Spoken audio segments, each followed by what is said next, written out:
We getting there?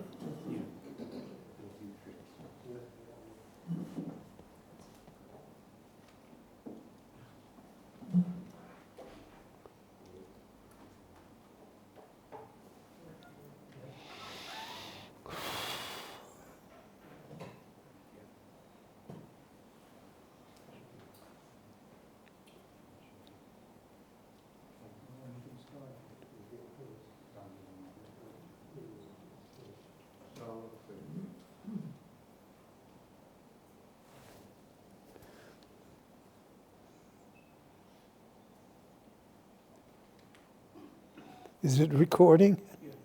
Can I start? Yeah. Okay. Boker Tov, everyone.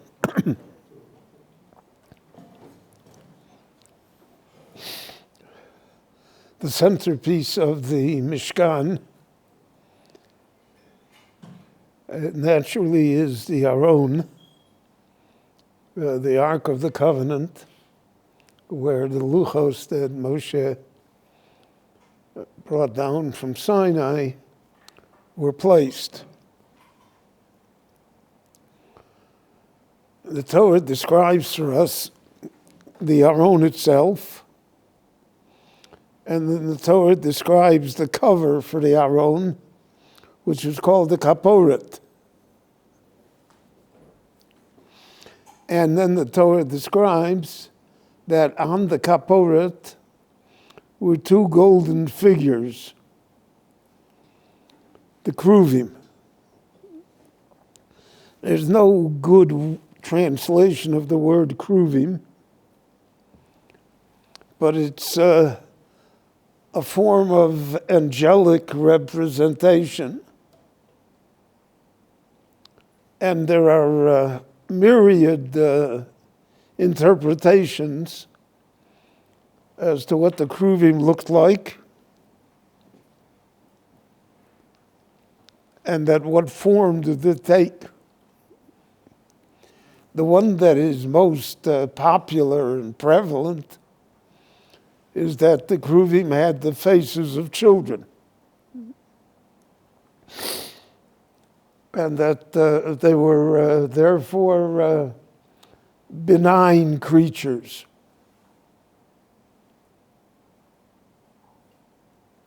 Because they were stable and they had this wonderful countenance of children. I remember that there was a Jew that once came to our house, and my mother of blessed memory showed him a picture of her grandchildren. And he looked at the picture and he said, "Look how quietly they are standing." So if the Kruvim are molten gold figures with the faces of children, so that there's a permanence to that. Yet we find in the Torah itself an earlier reference to Kruvim with a completely different interpretation. And the Torah tells us regarding the Garden of Eden, Gan Eden, so Adam Arishon and Chava are expelled.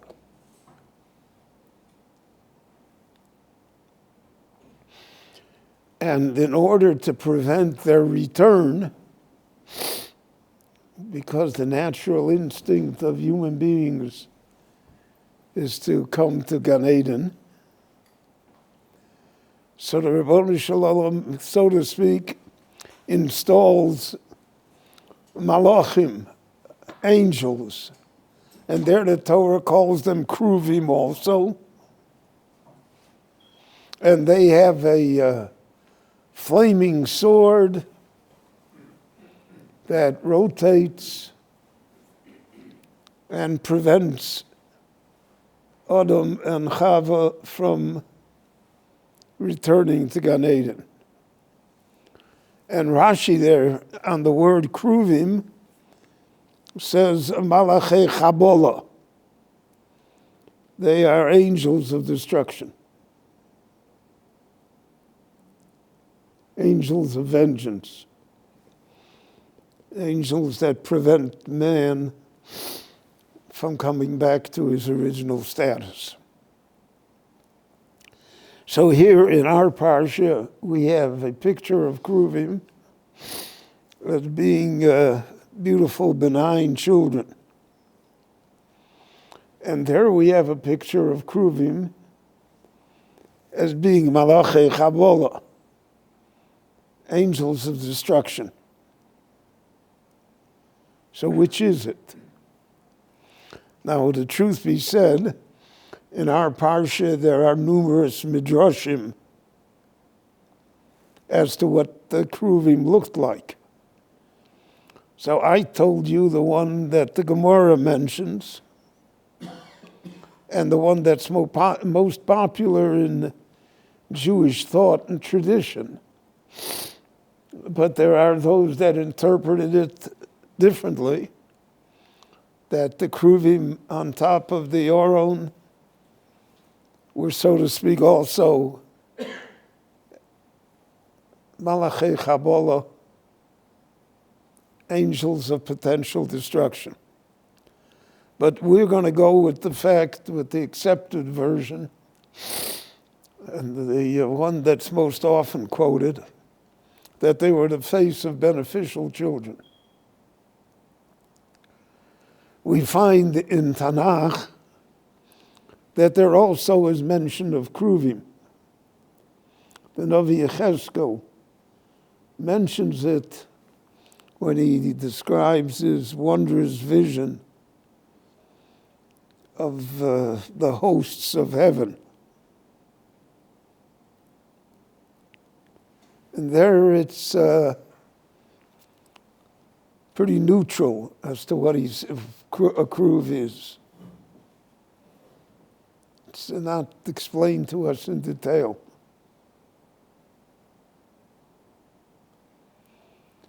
So what is the symbol of the Kruvim on the Kaporet, which is on the Oron, which covers the Luchos? So in terms of the construction of the Mishkan, it's simple. It's obvious that the Torah is telling us how to make the Oron. It's telling us how to make the Kaporet. But we are faced with the problem that we're going to have for these 5 Shabbatot. Why in the world is so much detail expended in the verses of the Torah on the construction and appearance of the Mishkan?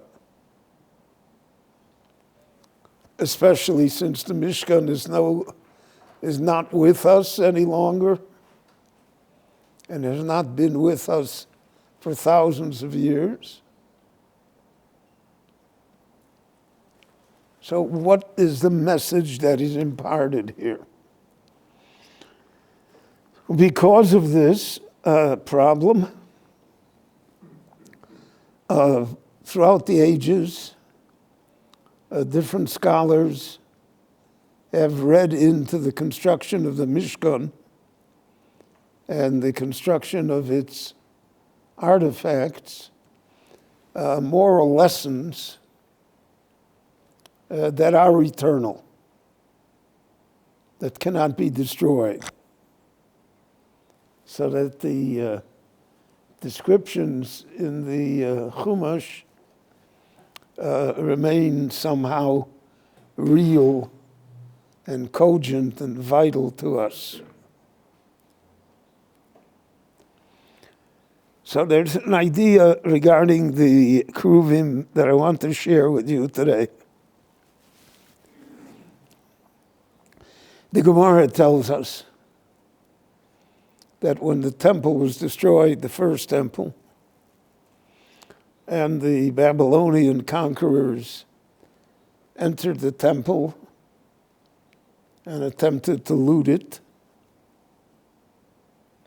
So there's, again, different traditions. One tradition that we have is that the Navi Yirmiyahu came decades before the destruction of the first temple, and he took all of the artifacts out of the temple, and that they're buried somewhere.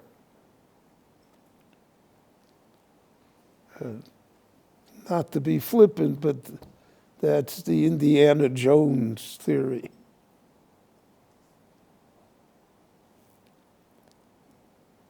But from the pashtus of the posuk, the simple explanation of the verses, and the simple explanation that the Gemara seems to give to it, the Babylonians came and found the Oron, and they found the kruvim, the kaporet on top of it. And the Gemara says that the kruvim were like a loving couple, a man and a woman, embracing each other. And the nations of the world mocked that because they said, what's wrong with these people that they hold that to be holy?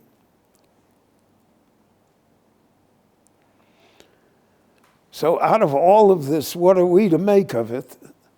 That it should give us a lasting lesson.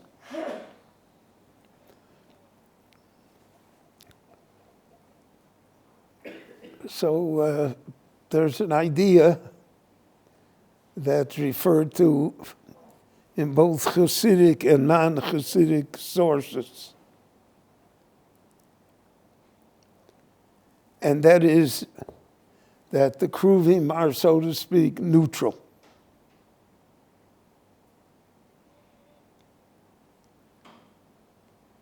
And it depends upon human behavior how the kruvim react. So in the Garden of Eden, when Adam and Chava sin and bring mortality to the world, so the kruvim represent the negative force. They're the Malachei Chabola. They're the ones that prevent us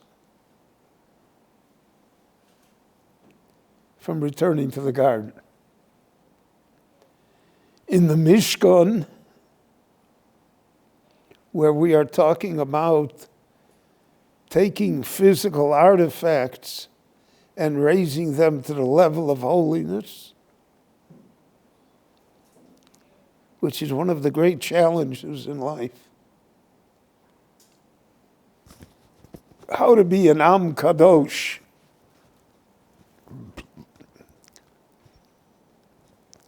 Mamlechas Goanim, Goy Kadosh.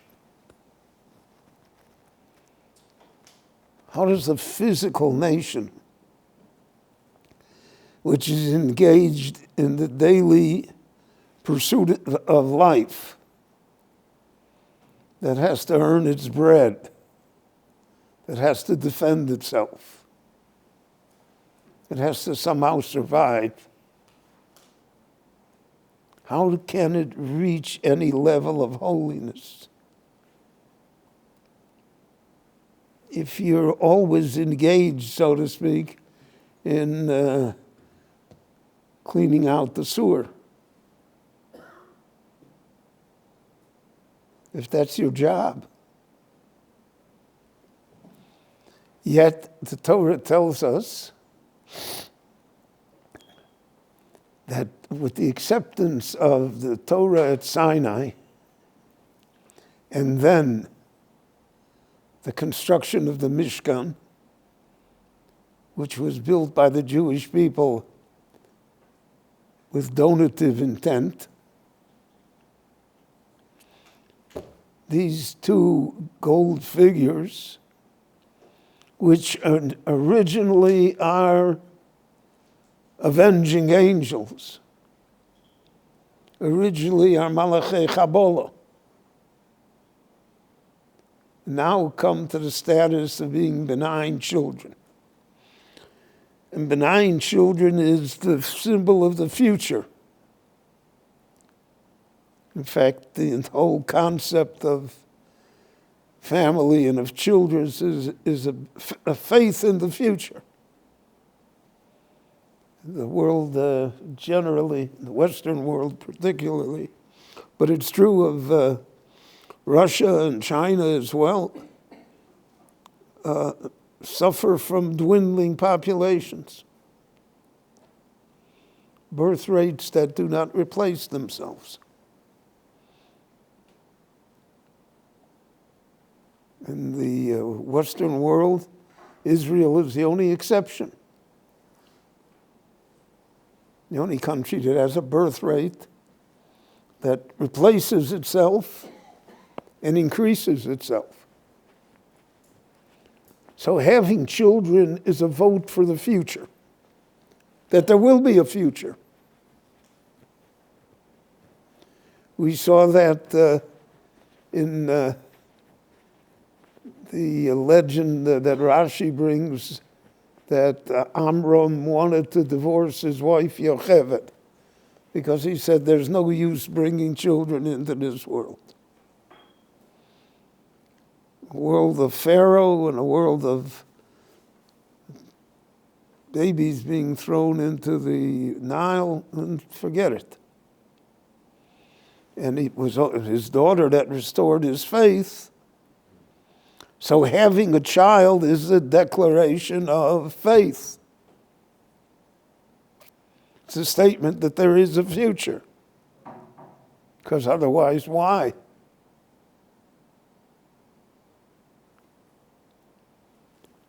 So the Mishkan, the faces of the Kruvim, were the faces of children. In Gan Eden, the Kruvim were the symbol of the past. You want to go back to the good old days, which is always the nature of people. Shlomo HaMelech says you should never, excuse me, you should never say the old days were great, now it's no good. Because that's looking backwards. And nothing is ever achieved by looking backwards. Only remorse. I once heard a great debate between Dr. Twersky and another psychiatrist.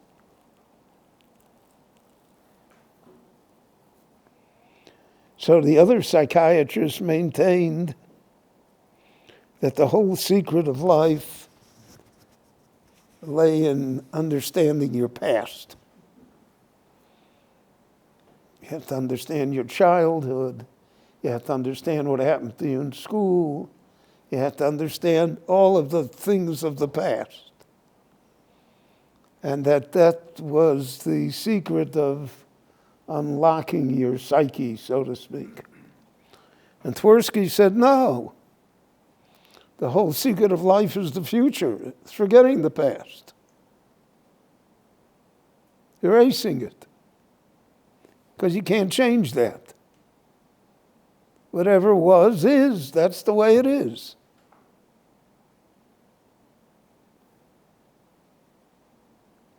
Part of the natural instinct of people to look back and to blame government or those in authority or power for what happened is because we're always looking in the past. If it were not the past, then things would be different. But the past is here. It happened. Doesn't change. Doesn't go anywhere. So then the only thing that exists is how we shape our future. What will be now? We call that resilience. So he maintained that that was the key to mental health. Mental health, he said, is not a recollection and analysis of the past, because that usually leads to depression. Mental health is looking at the future.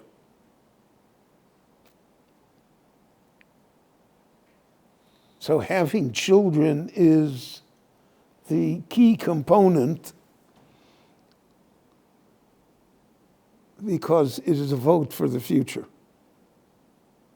It's a vote that there will be a future, that the future can be better, and that this baby can contribute to that better future.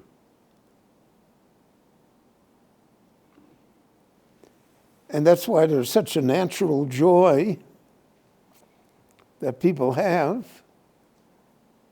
when they have children, and grandchildren, and great-grandchildren, because now they project themselves into the future. Baruch Hashem, I have many great-grandchildren. Some of them are, one of my great-grandchildren is going to get married soon. So there'll be another generation. So you're able to project yourself 100 years into the future.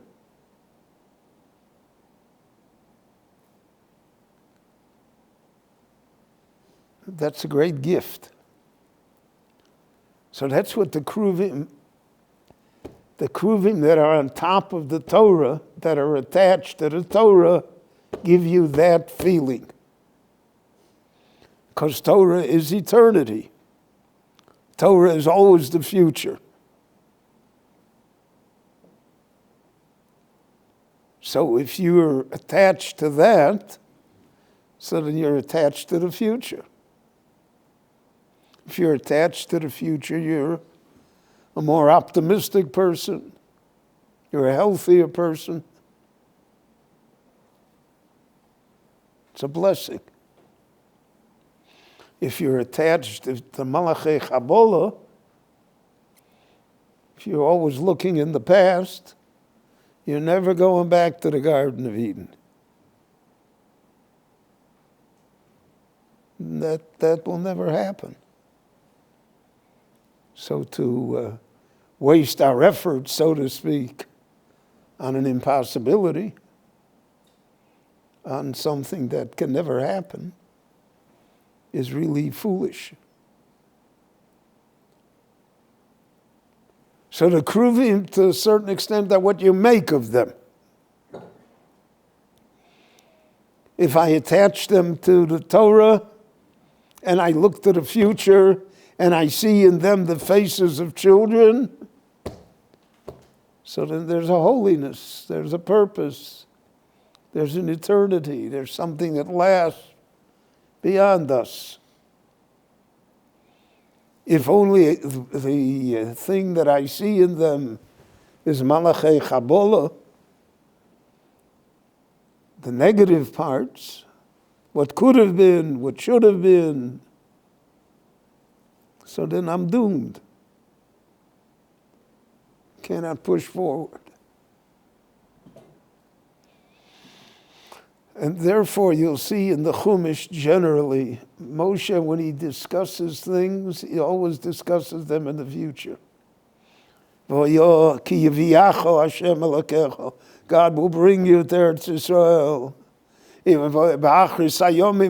He describes, he's always looking in the future, to the end of days.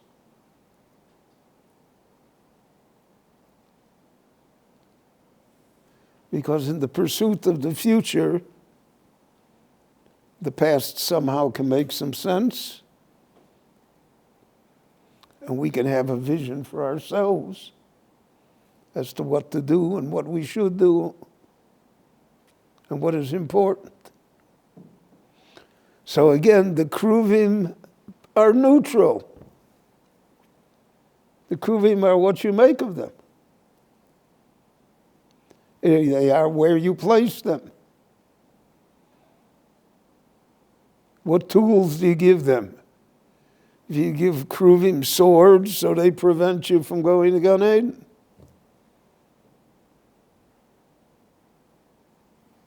Do you give them Torah so then they hover over holiness? And that's why out of all of the artifacts of the Mishkan, the Aron is chosen as the primary one. We'll have it later, in later Parshios, Sisa es Aron, or Vayas Betzalel es Aron. It's not only because the Aron contained the Luchos, it's because the Aron represented the future. The Aron was going to be.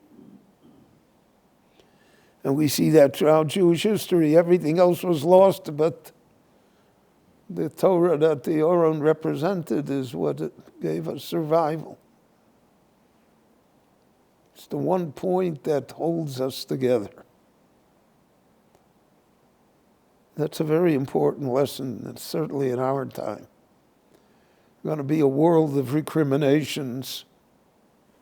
There'll be committees and commissions and all sorts of things. I don't say that they're unnecessary, but they will not be productive. Because if anything, what we have learned now is that all the mistakes that we made before, we made again.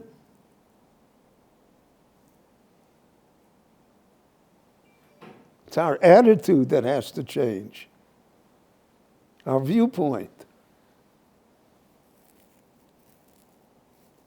So to know the defects that happened in the Yom Kippur War were of no value to us.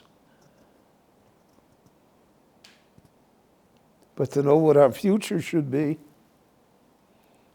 and what sense of purpose we should have, that is a gift that we have to embrace. And just like the Kruvim embraced each other, so too that's our attitude to Torah and to eternity and to all noble thoughts and behaviors.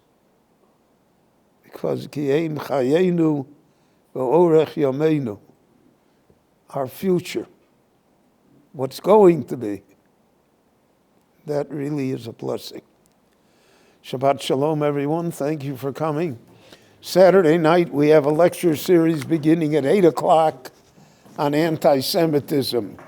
If you did not sign up, you can come anyway, and we will pursue you till the end.